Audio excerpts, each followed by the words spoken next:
আজকে পেয়েছিলাম টাটকা মাছ, আর সেই মাছ দিয়েই আজকে মাছের ঝোল তৈরি করব।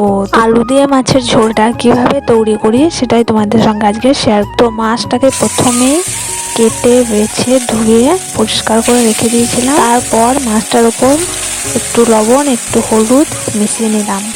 তারপর উনুনে কড়াইতে দিয়ে সর্ষের তেল দিলাম।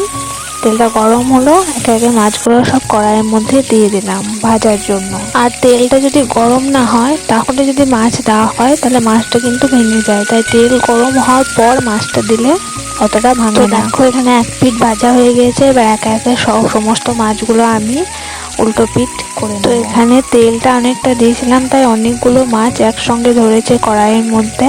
তাই একে একে সমস্ত মাছগুলো আমার উল্টো পিঠ করে নেওয়া হয়েছে। তো কিছুক্ষণ পর তোমার ওই পিঠটাও ভাজা হয়ে গেছে, একে একে সমস্ত মাছগুলো আমি এখন তুলে নেব।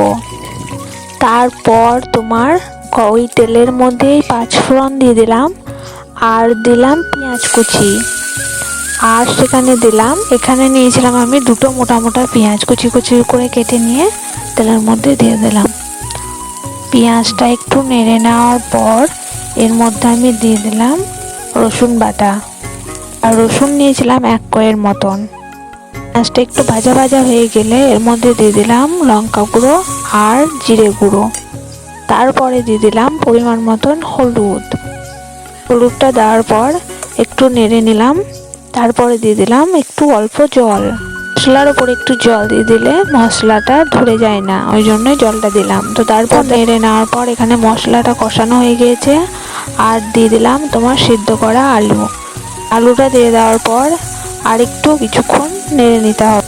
আলুটা কিছুক্ষণ নেড়ে নেওয়ার পর মশলার উপর দিয়ে দিলাম একটু চিনি, আর দিলাম তোমার পরিমাণ মতো নুনটা দেওয়ার পর আর একটু নেড়ে নেওয়ার পর দিয়ে দিলাম এর মধ্যে জল।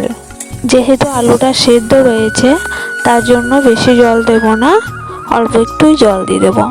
জলটা দিয়ে দেওয়ার পর যখন ফুটে যাবে তখন মাছগুলো, ভেজে রাখা মাছগুলো এর মধ্যে দিয়ে দিতে হবে। তারপর দিয়ে দিলাম কুচনো ধনে পাতাগুলো, এর মধ্যে দিয়ে দিলাম।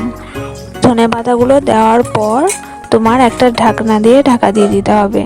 বেশ কিছুক্ষণ ঢাকনা দেওয়ার পর তোমার ঢাকনাটা খুলে নিয়ে দেখে নিতে হবে যে ঝোলটা হয়েছে কিনা। দেখো এখানে মাছের ঝোলটা হয়ে গেছে। এরপর নামিয়ে নিলাম একটা কড়ার মধ্যে। তো মাছের ঝোলটা দেখে কিন্তু খুব সুন্দর একটা কালার এসেছে, আর দেখতে খুব সুন্দর লাগছে। তো তোমাদের কেমন লাগছে অবশ্যই কমেন্ট করে বলো।